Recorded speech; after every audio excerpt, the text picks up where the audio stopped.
علیکم ورحمۃ اللہ وبرکاتہ. I hope you all guys will be fine.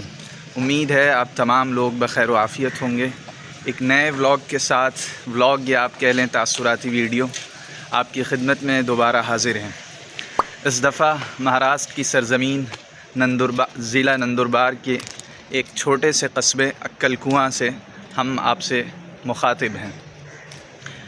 یہ آپ کہہ سکتے ہیں کہ ایک بہت دور افتادہ علاقہ ہے، جہاں تک پہنچنا ایک خود اپنے آپ میں آزمائش ہے. مگر جب آدمی یہاں پر پہنچتا ہے اور یہاں کی آبادی اور یہاں کی دیگر دوسری چیزیں دیکھتا ہے تو اسے وہ منظر یاد آ جاتا ہے کہ وادی غیر ذی زرع کو کسی نے اتنے منظم انداز میں آباد کر دیا ہے کہ یہاں ہر چیز مہیا ہے. ہماری خوش قسمتی ہے کہ اس مسابقے میں، یعنی سب سے پہلے ہم اپنی یہاں آنے کی مناسبت واضح کر دیں کہ جیسا کہ معلوم ہے کہ سہارنپور میں صوبائی سطح کا مسابقہ ہوا تھا، تو اس میں بحمد اللہ، محض اللہ کے فضل سے پوزیشن حاصل ہوئی. پھر آل انڈیا مسابقے میں شرکت کا موقع ملا. تو یہ 22، 23، 24 دسمبر کو ضلع نندربار میں عکل کنواں میں یہ مسابقہ ہوا، جو کہ اب اختتام پذیر ہو چکا ہے. ہم لوگ عکل کنواں 21 کو پہنچ چکے تھے اور آج واپسی ہے. اب کچھ تاثراتی ویڈیو آپ کے سامنے بنا رہے ہیں. مسابقہ بحمدللہ صحیح رہا. اللہ نے دونوں، ہمارے شارف بھائی بھی اور ہمارا مظاہرہ بحمدللہ معتدل رہا. اللہ نے پوزیشن سے بھی نوازا، تیسری پوزیشن. اب ہم زیادہ دیر نہ مخاطب ہوتے ہوئے اپنے مینٹر، اپنے سرپرست مولانا انس صاحب سے رجوع کرتے ہیں کہ ان کے کیا تاثرات رہے اور کیا چیزیں رہیں جو وہ ہمارے ناظرین کے ساتھ شیئر کرنا چاہیں گے، جو انہوں نے یہاں سے سیکھی. السلام علیکم. وعلیکم السلام ورحمۃ اللہ. خیریت؟ الحمدللہ. تو ہم لوگ 21 کو پہنچے، 3 دن ہم نے یہاں اسٹے کیا. تو کیا چیزیں رہیں جو آپ کو بہت متاثر کن لگیں؟ کیا چیزیں رہیں جن کی طرف آپ مختصراً ایجاز کے ساتھ توجہ دلانا چاہیں گے؟ بسم اللہ الرحمن الرحیم. نظم و نسق بہت متاثر کن تھا. اچھا. اور نظم و نسق یہ بتا رہا تھا کہ ان کے پاس بڑے بڑے پروگرام آرگنائز کرنے کا اور پورے آل انڈیا لیول کے پروگرام کرنے کا خاصا تجربہ ہے. بڑی ہی اہتمام اور بڑے اچھے حسن انتظام کے ساتھ یہ پروگرام اختتام کو پہنچا. اور اس مدرسے کے بارے میں جتنا سن رکھا تھا اس سے کہیں زیادہ پایا، اس مناسبت سے کہ جس طرح دور دراز علاقے میں یہ مدرسہ واقع ہے، وہاں پر ایسا نظم کرنا اور ساری سہولیات فراہم کر دینا، یہ یقیناً ذوق کی بات ہے اور اللہ کا فضل ہے. ذالک فضل اللہ یؤتیہ من یشاء. اور یہاں علم کا جو چشمہ پھوٹ رہا ہے اور ابل رہا ہے وہ واقعی لائق رشک ہے. حفظ کے مسابقے میں بہت دور دور سے مہمان آئے. کون سے حکم حضرات تھے؟ آپ نے کیا تاثر لیا؟ حفظ کا جو یہاں مسابقہ تھا آل انڈیا لیول کا، یہاں آنے سے پہلے تو اندازہ نہیں تھا کہ یہ مقابلہ اتنا زیادہ معیاری اور اتنا مستند ہے. لیکن یہاں آنے کے بعد جب ہم نے حکم حضرات کو دیکھا، یعنی لجنۃ التحکیم جب ہم نے دیکھا، تو وہ حکم یہاں تشریف لائے تھے جو عالمی سطح پر منعقد ہونے والے مقابلوں میں، مسابقوں میں حکم کے فرائض انجام دیتے ہیں. جیسے شیخ سعید احمد المعصراوی مصر سے تشریف لائے تھے، اور ان کے بارے میں قراء حضرات کا یہ کہنا ہے کہ وہ استاذ و قراء دنیا ہیں، یعنی اس وقت کے مستند ترین قراء میں ان کا شمار ہوتا ہے. ڈاکٹر کمال قدہ الجزائر سے تشریف لائے تھے. یہ وہ حضرات ہیں جو اپنے فن کے ماہر حضرات ہیں. اسی طرح سے شیخ عبداللہ الیمنی تشریف لائے تھے یمن سے. تو ان حضرات کی لجنۃ التحکیم کو دیکھ کر اس مسابقے کے معیار کا اندازہ ہوا کہ کس لیول کا مسابقہ ہے. اور یہ کسی کو بھی بلا سکتے ہیں، ان کا رسوخ ہے. بالکل بالکل. ان کا جو رسوخ ہے، ان کے جو تعلقات ہیں، وہ اس بات کی غمازی کرتے ہیں کہ واقعی اخلاص جو ہے رونما ہے ان چیزوں کے پیچھے. اور ہمیں یہ لگتا ہے کہ ہمارا سفر جو ہے وہ وصول ہو گیا. گرچہ بہت سے آپ کو آنے میں اذیتیں برداشت کرنی پڑی، لیکن اس میں کوئی مسئلے کی بات نہیں ہے. جی آگے کچھ پانے کے لیے تو کچھ کھونا پڑتا ہے، صحیح، اور اذیتیں اس لیے بھی اب ساری کی ساری ختم ہو گئیں کیونکہ الحمدللہ اللہ تعالیٰ نے فرحان وسیم کو تیسری پوزیشن کے ساتھ کامیابی عطا فرمائی، تو جس کے لیے ان کو بہت بہت مبارکباد۔ جزاک اور اللہ۔ یہ اللہ کا فضل ہے، اللہ تعالیٰ نے ان کو حرمین کی زیارت کے لیے منتخب فرمایا ہے۔ انشاءاللہ یہ آئندہ چند دنوں میں عمرہ کریں گے، وہاں بھی ولاگ بنے گا، لیکن ہم حاضر نہیں ہوں گے۔ تو انشاءاللہ ہماری تمنا۔ دعائیں ان کے ساتھ جی ہیں، اور گزارش کریں گے کہ ہم سب کے لیے دعا کریں وہاں جا کر۔ انشاءاللہ۔ تو یہ تھے مولانا انس صاحب کے تاثرات۔ ہم ان سے فرع تفسیر اور فرع حدیث کے بارے میں بھی مختصراً جاننا چاہیں گے کہ اس کے متعلق کیا تأثر رہا، اور اگر کچھ اصلاحی پہلو ہوں جنہیں آپ ذکر کرنا چاہیں۔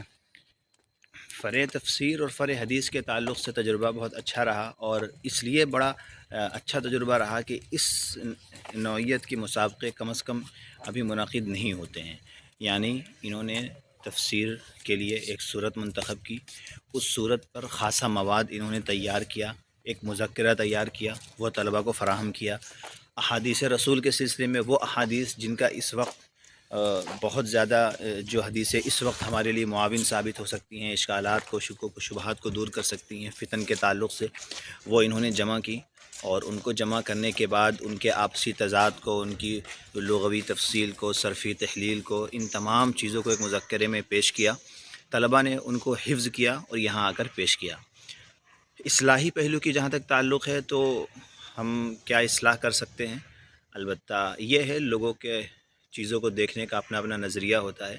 یہاں پر جس چیز کو ترجیح دی گئی وہ یہ ہے کہ آپ کو جو مذکرہ دیا گیا اس کو آپ نے کتنے اچھے طریقے سے حفظ کیا، کتنے اچھے طریقے سے یاد کیا، جو مواد اس میں پیش کیا گیا الفاظ کی رعایت کے ساتھ کتنا آپ نے اس کو حفظ کیا، تو اس چیز کو ترجیح دی گئی۔ اور یہ چیز ہو سکتا ہے حکم کے نزدیک جسٹیفائڈ بھی ہو کہ انہوں نے کس چیز کو دیکھا، ہو سکتا ہے انہیں طلباء کو بہت مبتدی طلباء سمجھا ہو اور یہ سمجھا ہو کہ ہم اسی چیز کو ابھی آپ یاد کریں جو چیز آپ کو دی جا رہی ہے۔ تو یہ اپنا اپنا لوگوں کا خیال ہے، یہ کوئی بہت اس کی بات نہیں ہے۔ البتہ ہم لوگوں کا جو بیک گراؤنڈ ہے، جو پس منظر ہے، وہ تھوڑا سا مختلف ہے، تو لیکن بہرحال اللہ تعالیٰ نے کامیابی عطا فرمائی۔ جی تو یہ دو مسابقے جو رہے یہ اپنی نوعیت میں انوکھے ہیں۔ صحیح۔ تو یہ 3 مسابقے تھے جن کی تفاصیل آپ نے اختصار کے ساتھ ہمارے سرپرست مولانا انس صاحب ندوی سے، جو کہ ہمارے معہد سیدنا ابی بکر صدیق کے نئے استاذ اور پرانے طالب علم ہیں۔ یہ ابھی ہم لوگ اس وقت انجینئرنگ کالج میں ہیں۔ انجینئرنگ کالج کا یہ ہاسٹل ہے، آپ لوگ دیکھ سکتے ہیں، حذیفہ بن یمان ہاسٹل، اس میں انجینئرنگ کالج کے طلباء رہتے ہیں۔ اور یہاں پر ہم لوگ نے یہاں کے طلباء سے تاثرات لینے کی کوشش کی کہ انجینئرنگ کالج میں یہاں کی تعلیم کیسی ہے۔ تو جو تبصرے اور جو تاثرات بھی ملے وہ بہت امید افزا تھے، اور ان تبصروں سے یہ امید بڑھی کہ الجمع بین القدیم الصالح والجدید النافع کا سنگم انشاءاللہ دھیرے دھیرے ندوے نے جو صدا 150 سال پہلے لگائی تھی، وہ صدا اگرچہ اس کی حقیقی تعبیر ابھی تک فراہم نہیں ہو سکی ہے، خاص طور سے ہندوستان کے دائرے میں، لیکن بہرحال اس کا آغاز ہو چکا ہے، اور دیر سے ہی صحیح جو صدا لگائی گئی تھی اس پر لبیک کہنے والے تیار ہو رہے ہیں۔ تو اس میں تحریک ندوہ کو بھی ایک بہت بڑا کریڈٹ جاتا ہے۔ تو بہرحال بہت کچھ سیکھنے کو ملا، بہت کچھ سمجھنے کا موقع ملا، اپنی حقیقت جاننے کا موقع ملا، اپنے اندر موجود کمیوں کا احساس ہوا، اور اپنے ادارے کی جو خصوصیات ہیں ندوے کی اس کو بھی سمجھنے کا موقع ملا، کیونکہ جب ہم کسی دوسرے بڑے ادارے میں جاتے ہیں تو ہم موازنہ کر سکتے ہیں کہ یہاں کیا چیزیں اچھی ہیں، وہاں کیا کمیاں ہیں، یہاں کیا کمیاں ہیں اور وہاں کیا اچھی چیزیں ہیں۔ انسان کو ہمیشہ کھلے ذہن کے ساتھ، بغیر تعصب کے، بغیر اپنے ادارے کی عقیدت کو حائل کرتے ہوئے چیزوں کا تجزیہ کرنا چاہیے۔ جو چیز بھی اسے اچھی لگے اس کو پروموٹ کرنا چاہیے، اس کو داد دینا چاہیے، اور جو چیز بھی لگے کہ اس میں اصلاح ہو سکتی ہے اس کو نہایت اچھے انداز میں قدر و احترام کے جذبے کے ساتھ پیش کر دینا چاہیے۔ تو یہ ہمارے تاثرات تھے۔ اختصار کے ساتھ 10 منٹ کا وقت ہو چکا ہے، لہذا انہی چند باتوں پر اپنی اس ویڈیو کو اختتام پذیر کرتے ہیں۔ اللہ سے دعا ہے کہ اللہ ہمیں روز خوب سے خوب تر کی طرف بڑھنے کی توفیق نصیب فرمائے، اور ہر طرح کے شر و فتن سے اور تکبر و ریاکاری سے بچنے کی توفیق نصیب فرمائے. پھر ملتے ہیں کسی اور ولاگ کے ساتھ، اور باقی جو یادگار ہماری یہاں کی ویڈیوز فوٹوز تھیں وہ اسی کے ساتھ انشاءاللہ اختصار کے ساتھ جوڑ دی جائیں گے.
تکبیر